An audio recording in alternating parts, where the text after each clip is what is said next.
ingin minta waktunya sebentar untuk wawancara. Apakah Mas bersedia? Iya, bersedia.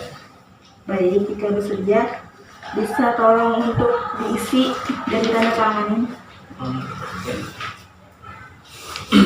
Baik.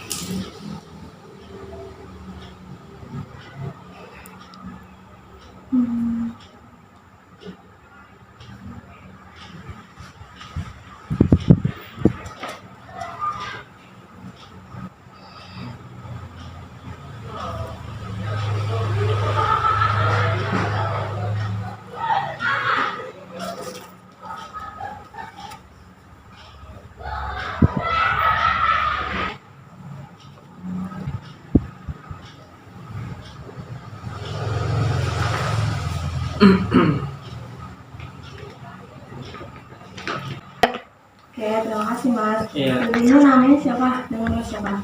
Namanya Ahmad Ramadan. Umurnya? Umurnya 26 tahun. Masih muda. Oke, Mas kerja di mana? Kerja di PT Ogisi Indonesia di Bekasi. Itu PT apa? Itu perusahaan yang bergerak di bidang alat berat seperti eskavator. Oke. Kan Mas pernah kuliah kan sebelumnya sekolah. Nah, kondisi seperti apa yang Mas rasakan di tempat kerja dari pengalaman pendidikan Mas sebelum yang udah dilalui? Oh, jadi pendidikan saya kan waktu itu teknik industri. Dan memang punya pengalaman juga sebagai quality control. Jadi quality control itu kan di perusahaan itu dia bagian mengendalikan kualitas gitu. Dan kaitannya dengan pendidikan masih nyambung sih, masih sangat nyambung. Karena di dalam teknik industri itu banyak sekali hal-hal yang mengenai tentang produktivitas, kualitas, dan manajemen sistem dan lain sebagainya. Jadi menurut saya antara pekerjaan dan pendidikan saya, latar belakang saya sangat nyambung gitu. Oke. Yang jelas dari pengalaman pendidikan yang Mas udah laluin, ada nggak tugas yang menurut Mas sulit untuk dilakukan? Tugas kuliah?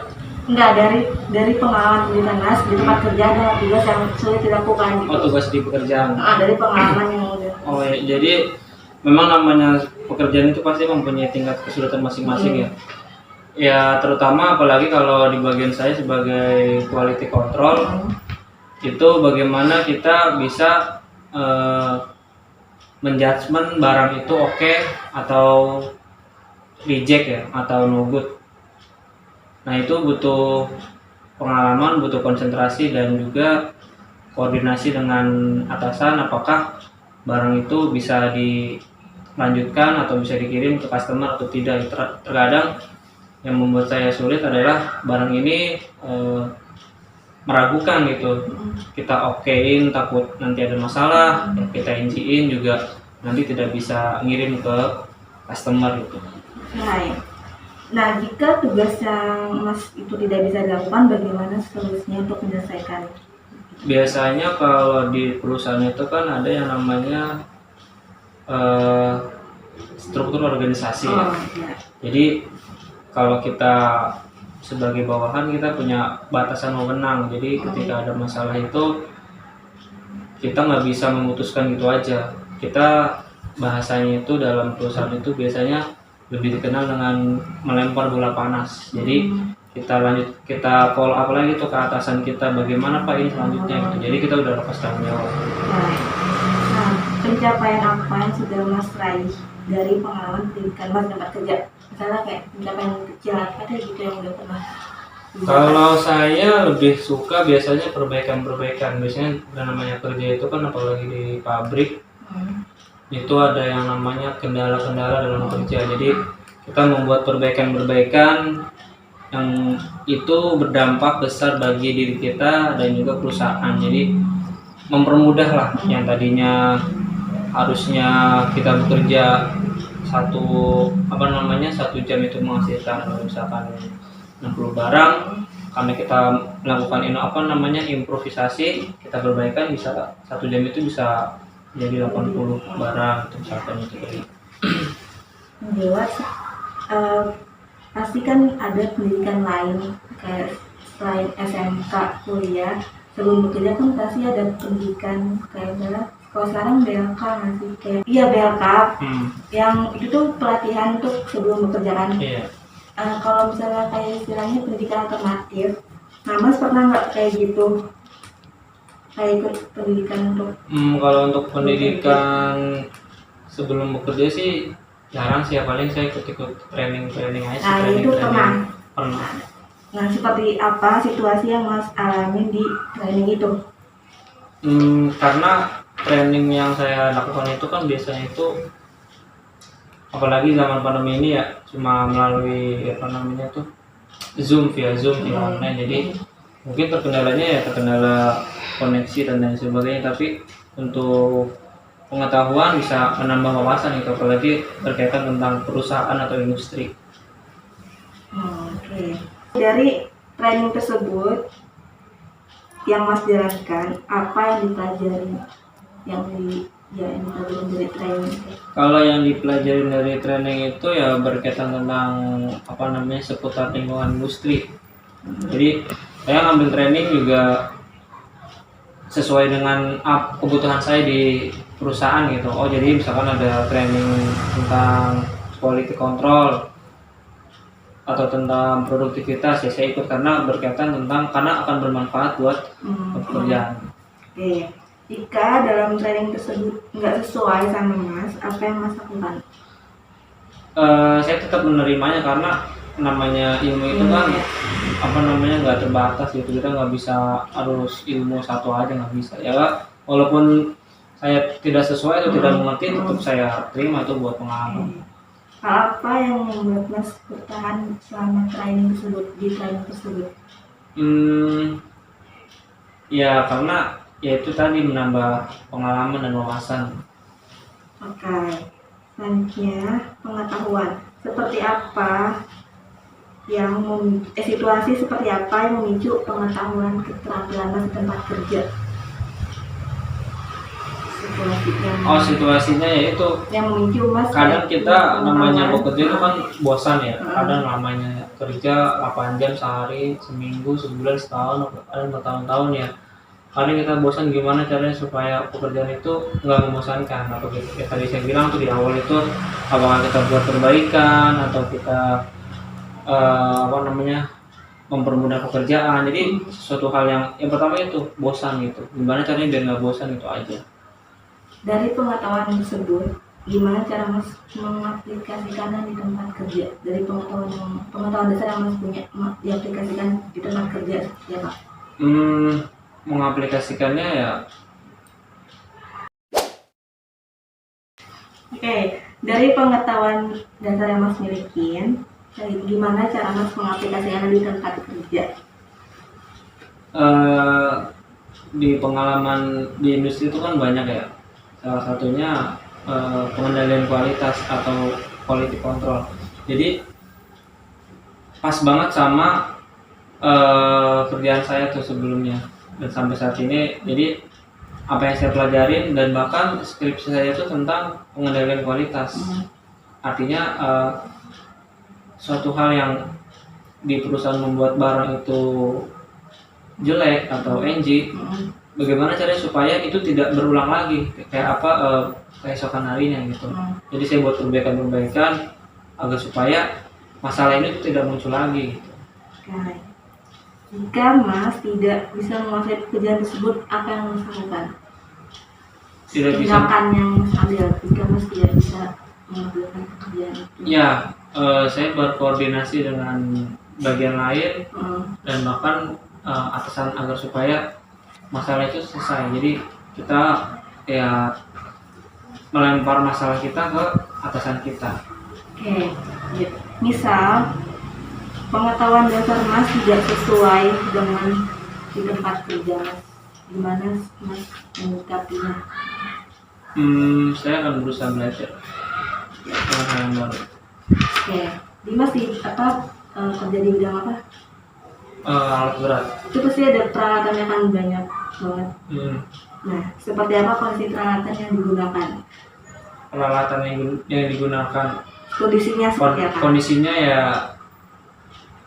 ya masih layak pakai, dan memang kondisinya itu namanya di situ kan kebanyakan ngelas ya, dan ada menggerinda juga, jadi butuh yang namanya safety harus diutamakan, apalagi bawa kren itu kan, jadi bawa alat-alat yang berat itu, jadi kita nggak diangkat itu ya, tetapi menggunakan kren, jadi memang benar harus diperhatikan keselamatannya. Oke, jadi dari semua peralatan tersebut, bagaimana cara menggunakannya? Kayak contohnya tuh mas yang mas pakai di tempat kerja, gimana mas menggunakan peralatan itu?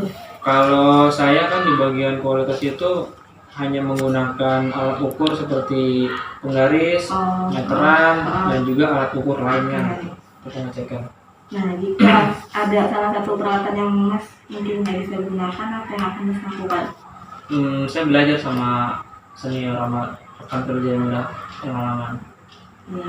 Hal apa yang membuat mas bisa dalam melakukan peralatan itu?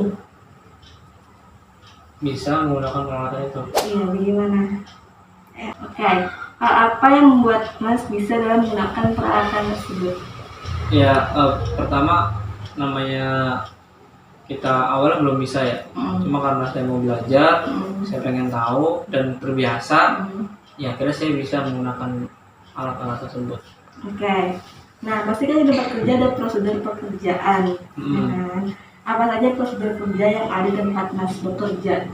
Prosedur kerja yang di tempat saya bekerja itu, yang pertama kita harus memperhatikan yang namanya safety ya. Safety itu kan keselamatan nomor satu.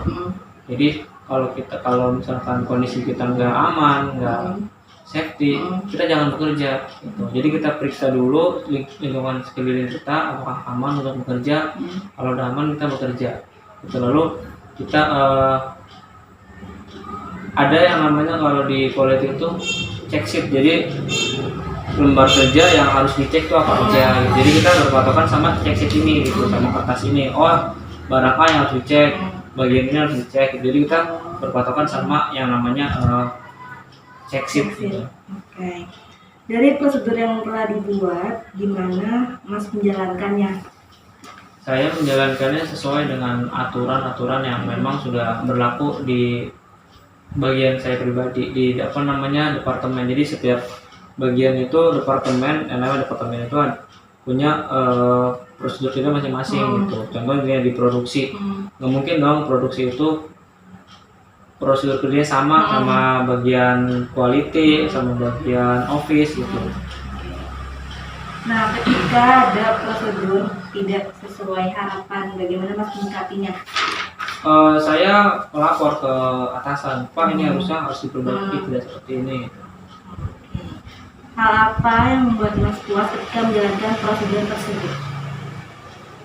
Yang bikin saya puas itu ya saya memahaminya, terus saya juga bisa menyelesaikannya tepat waktu. Oke. Yang kedua, pasti di tempat kerja juga ada metode pekerjaan. Metode apa yang digunakan di dalam tempat mas bekerja?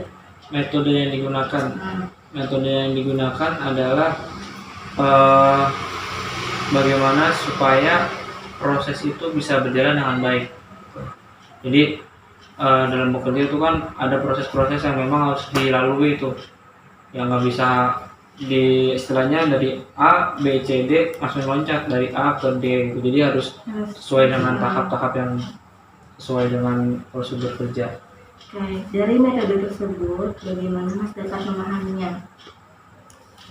Ya sesuai dengan panduan instruksi kerja gitu. Jadi ada kita patokan sama yang namanya seksi tadi itu. Oke. Jika ada metode yang tidak dipahami, tindakan apa yang mas ambil? Tindakan yang saya ambil ya saya melapor kepada atasan supaya hal itu bisa diperbaiki. Apa yang membuat mas bertahan dengan metode yang diterapkan di tempat kerja? Karena kalau saya bertahan berarti metodenya sudah sesuai, sudah tidak ada yang diperbaiki, sehingga si pekerja atau si user tersebut bisa memahaminya gitu. Oke. Tempat kerja pasti kan membutuhkan keterampilan mental. Keterampilan mental itu seperti menganalisa data, mengolah data gitu kan. Nah, apa apa saja kemampuan mental atau otak yang dibutuhkan dalam pekerjaan Mas? Ya kalau di kerjaan saya itu pertama konsentrasi ya, karena oke atau tidaknya suatu barang itu tergantung bagian bagian quality control. Jadi memang benar-benar harus konsentrasi, harus benar-benar fokus, jadi tidak sembarangan, dan memang kejelian mata itu harus diutamakan gitu, karena salah sedikit aja itu barang nanti di kemudian hari bisa bermasalah gitu. Oke. Kai, dari keterampilan yang tadi Mas jelaskan, seperti apa Mas mengembangkannya? Mengembangkan berarti kan berkembang ya, menambah wawasan. Kalau di tempat saya itu jadi kita misalkan udah di dari proyek A nih, kita udah istilahnya mahir lah di situ. Nah, dari atasnya juga ada yang namanya sistem rotasi, pindah. Jadi yang tadinya di proyek A kita pindah ke proyek B, dan memang tingkat kesulitan itu beda-beda. Ada yang sederhana, ada yang mudah, ada yang menengah, ada yang sulit gitu. Jadi kalau menurut saya bagaimana cara mengembangkannya itu kadang tanpa kita harus meminta untuk berkembang, dari atasan sendiri juga meminta anak buahnya itu supaya dirotasi, pindah dari proyek A, pindah ke proyek B, pindah ke tempat yang lain, sehingga setiap anak buah itu punya kemampuan yang merata gitu. Jadi disitulah yang namanya wawasan kita, ilmu pengetahuan kita, dan skill kita bertambah gitu. Oke. Jika keterampilan tersebut tidak tepat, bagaimana Mas mengatasinya?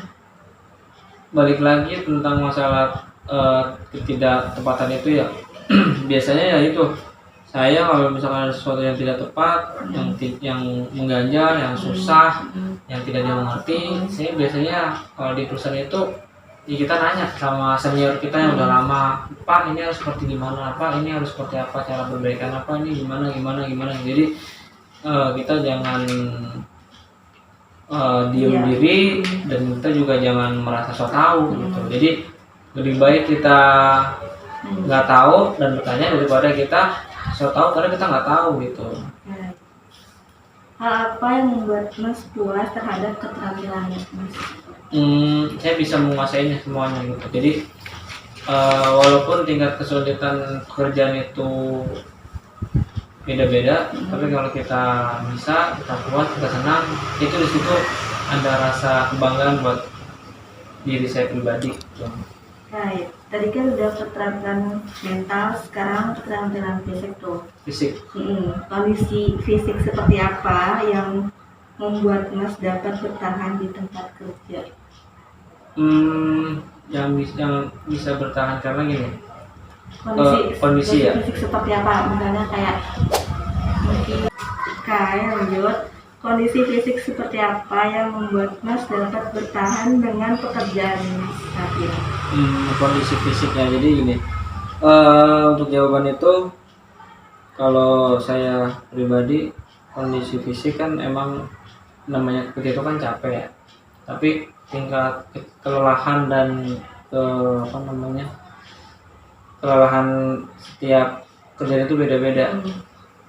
Dan menurut saya kalau saya sendiri tidak terlalu lelah ya dalam bekerja. Jadi cuma hanya butuh mengandalkan konsentrasi dan fokus, karena ya tugas dan kewajiban saya hanya ngecek dan memastikan barang itu oke atau tidak gitu, dibandingkan dengan bagian lain seperti bagian produksi yang harus mengolah setiap hari, yang harus merepair barang setiap hari sampai keringetan. Jadi kalau saya sih merasa saya nggak terlalu lelah, yang terlalu capek, jadi saya bersyukurlah gitu. Oke. Pekerjaan apa yang Mas dapat dari keterampilan fisik yang Mas miliki saat ini? Mas tadi keterampilan fisiknya kan udah dijelaskan. Nah, pekerjaan apa yang Mas dapatin dari keterampilan fisik tersebut? Yang Mas, penempatan Mas kerja sekarang tuh apa? Oke. Yaitu quality control yang tadi, karena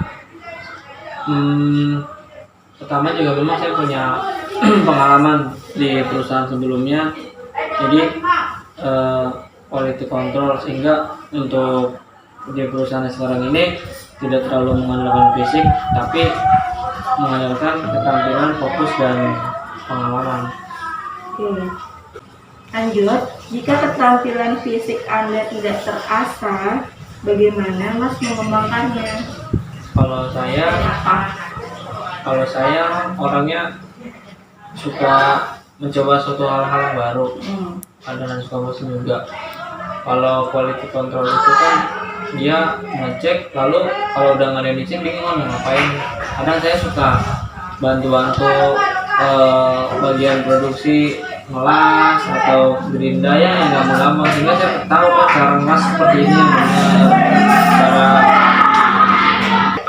Ya jadi kalau saya kadang lagi waktu senggang nungguin mereka selesai pekerjaan, karena kan kerjanya banyak gitu kan, sampai barang itu. Oke, jadi daripada saya bengong nungguin kerjaan, ya karena saya bantuin orang produksi, apa itu ngelas, gerinda, kadang masang komponen-komponen yang belum terpasang gitu, sehingga saya tahu nih caranya seperti ini. Jadi nggak hanya cuma bisa ngokein itu barang atau bikin barang itu tidak oke, tapi kita tahu juga caranya, caranya seperti ini gitu.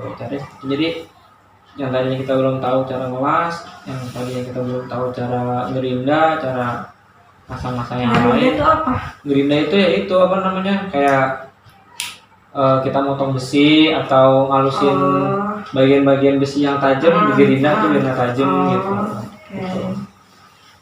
Lanjut, keterampilan fisik apa yang dibutuhkan dalam pekerjaan Mas? Keterampilan fisiknya itu ya yang pertama mental ya, kuat, harus kuat, karena kita berhadapan dengan orang-orang yang produksi yang memang pertama dia senior juga, dia pengalaman juga, dan mereka yang membuat barang. Jadi kalau secara fisik sih sebenarnya ya semua orang bisa lah, tapi kalau secara mental kita bisa berani lah, Pak barang ini tidak bagus, Pak barang ini harusnya seperti ini. Jadi kita harus punya keberanian gitu di situ. Jangan sampai kita bahasanya itu dibohongin atau dibodoh-bodohin sama orang produksi, karena kita yang punya wewenang buat mengirim barang ini ke customer itu oke. Oke, tadi keterampilan mental udah, keterampilan fisik udah, sekarang keterampilan sosial. Bagaimana cara Mas ketika memulai untuk bekerja sama dengan karyawannya? Biasanya saya mengobrol dengan pertama kenalan ya, nanya namanya siapa, tinggal di mana, sana di mana gitu, terus sebelumnya pernah kerja di mana gitu. Itu yang sangat penting, karena kalau kita tahu latar belakang orang itu, kita bisa nyambung gitu. Contohnya misalkan saya nanya ketemu sama si A gitu, latar belakangnya dia pernah kerja contohnya di pabrik sepatu atau pabrik baju. Jadi kita ya nanya-nanya seputar tentang hal itu gitu. Jadi nggak basi lah gitu kan. Jadi kalau ada sesuatu yang diobrolin, yang ditanyain kan jadi enak gitu. Dalam bekerja sama dengan orang tersebut, bagaimana sikap Mas terhadapnya? Ya kita harus baik sama semua orang. Jangan apalagi kita orang baru ya, kalau orang baru kita juga jangan merasa minder, jangan merasa tadi aja. Kita istilahnya ya, kita di tempat kerja walaupun dia orang lama, kita orang baru, ya semuanya sama gitu. Yang penting kita jaga sikap, jaga sopan santun, jaga ucapan gitu, jangan sampai nyakitin perasaan dia. Oke, jika ada orang lain yang tidak menyukai Mas di tempat kerja, apa yang Mas lakukan? Kalau tidak ada orang yang tidak menyukai saya ya, pertama ya saya langsung turunin aja, tanya kenapa, apa alasannya gitu, masalahnya apa gitu. Pasti kan kalau orang tidak suka atau suka dengan seorang itu harus punya alasan kan, nggak mungkin ujuk-ujuk dia tidak suka sama saya gitu, pasti ada alasannya. Makanya ya saya tanya gitu kenapa gitu, ya langsung aja kita tanya gitu, nggak usah malu. Oke, pencapaian apa yang Mas dapatkan ketika berhasil bekerja sama dengan orang lain? pencapaiannya ketika bekerja sama dengan orang lain itu apa yang Mas dapatkan? Yang saya dapatkan itu punya relasi banyak, punya pengetahuan, punya pengalaman. Ya, yang tadi saya bilang itu ada teman pengalaman kerja sebelumnya di perusahaan pabrik sepatu atau pabrik makanan atau pabrik minuman atau dan sebagainya. Jadi kita bisa tanya-tanya tuh proses kerjanya di sana seperti apa, gajinya berapa, di sana enaknya. Jadi kita punya wawasan baru, punya pengalaman baru gitu. Lanjut, pencapaian apa yang Mas dapat di pekerjaan ini dari hasil pengalaman kerja sebelumnya? Yang sekarang Mas dapatin dari pengalaman kerja sebelumnya apa? Pengalaman kerja yang sekarang yang saat ini nih. Ya. Untuk pencapaian yang saat ini belum terlalu signifikan ya. Cuma yang paling terpenting pencapaian saat ini bisa didapat dari pengalaman sebelumnya, jadi bisa beradaptasi nggak terlalu lama lah, karena kan sebelumnya quality control juga, terus sekarang quality control juga gitu. Cuma tinggal bagaimana bisa cara bekerja di perusahaan otomotif itu seperti ini loh, otomotif roda 2 seperti ini loh. Kalau ini kan alat berat ya, dia masuknya bukan otomotif, jadi alat berat. Jadi ada perbedaan, cuma nggak terlalu jauh, yang penting prinsip dasarnya sama gitu. Jadi pencapaiannya untuk saat ini ya mudah memahami pekerjaan sih, itu aja gitu. Pekerjaan apa yang dapat Mas selesaikan dengan cepat dari pengalaman kerja saat ini yang Mas dapat selesaikan dengan cepat di tempat yang sekarang apa? Ya plus apanya penyelesaian pekerjaan yang cepat itu ya kalau saya kan tergantung bagaimana produksi ya. Jadi kalau misalkan saya pribadi itu tergantung bagaimana produksi itu buat barang bagus, ya saya saya okein. Kalau misalkan jelek ya saya NG-in, suruh barang si produksi itu suruh repair gitu, kerjaan ulang. Karena kalau saya kan bukan kerjaan target ya, yang target itu dia produksi gitu. Jadi saya yang punya wewenang untuk barang ini oke, barang ini NG. Jadi bukan tergantung saya, tergantung si bagian departemen lain, bagian produksi yang membuat barang gitu. Jika ada pekerjaan Mas yang sulit, bagaimana Mas menyelesaikannya? Jika ada pekerjaan yang sulit, bagaimana Mas menyelesaikannya? Pertama saya selesaikan dulu sesuai dengan kemampuan dan wewenang saya gitu. Kalau saya nggak tahu, saya nggak paham, saya nggak bisa, saya tanya sama senior saya yang udah lama. Kalau dia nggak bisa juga, nanti senior saya akan nanya sama atasannya gitu. Atasannya nggak bisa, nanya lagi terus sama atasannya, terus sampai atasan yang paling tertinggi yang punya perusahaan gitu.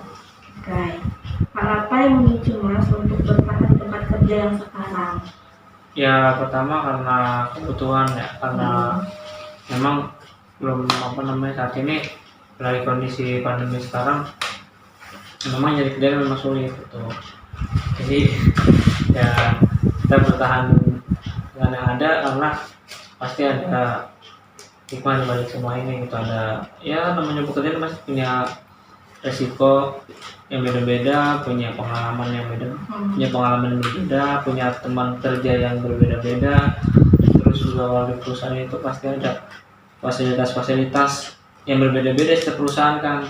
Contohnya misalkan di perusahaan itu kalau gaji rata-rata sama lah ya, paling yang paling beda ada uang makan, ada transport, ada tunjangan-tunjangan lainnya. Itu yang di perusahaan tunjangannya seperti ini loh, enak gitu, buat hafid ya kan, dapat susu, dapat makan, dapat lembur, dapat ada jemputannya gitu kan.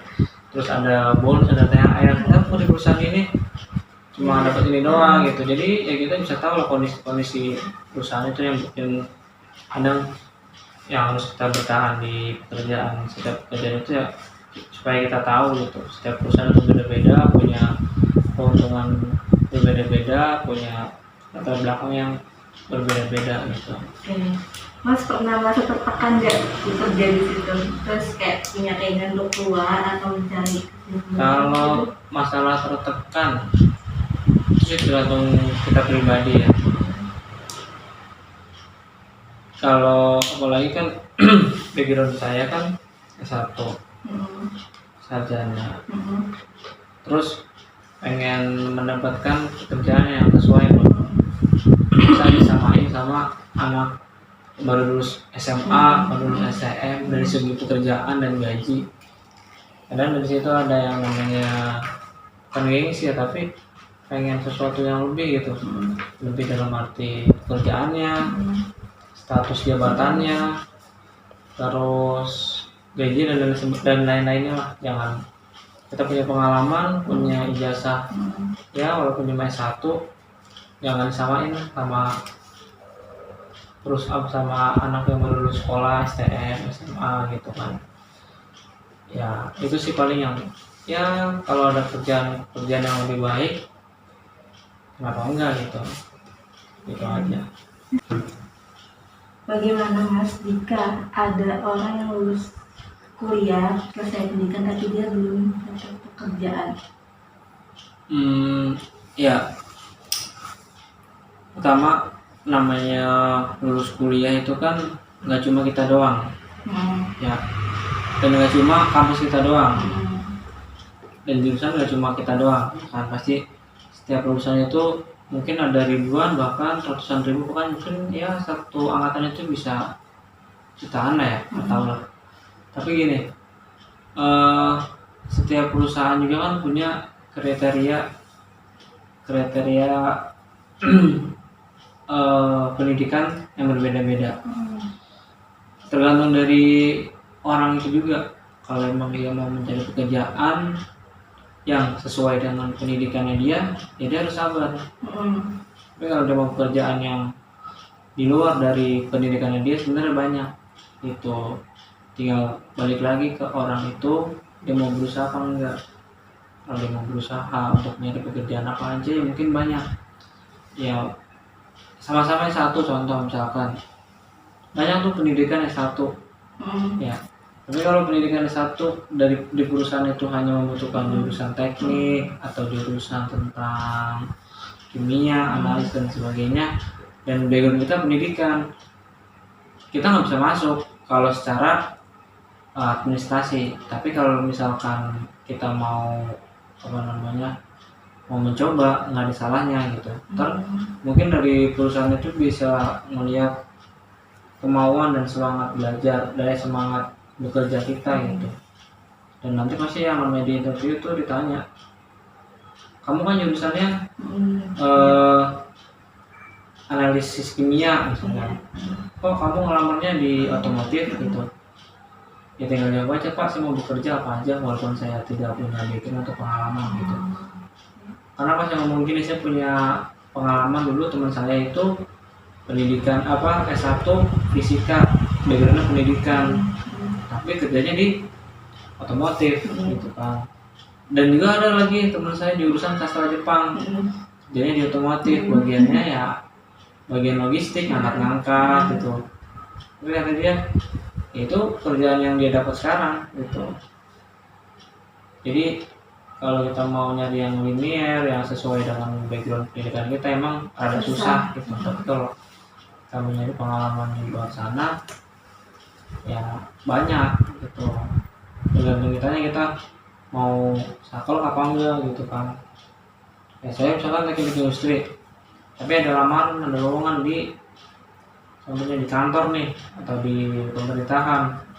Kalau ada kesempatan ya saya pengen masuk gitu. Jadi menambah wawasan lah. Pendidikan itu hanya sebagai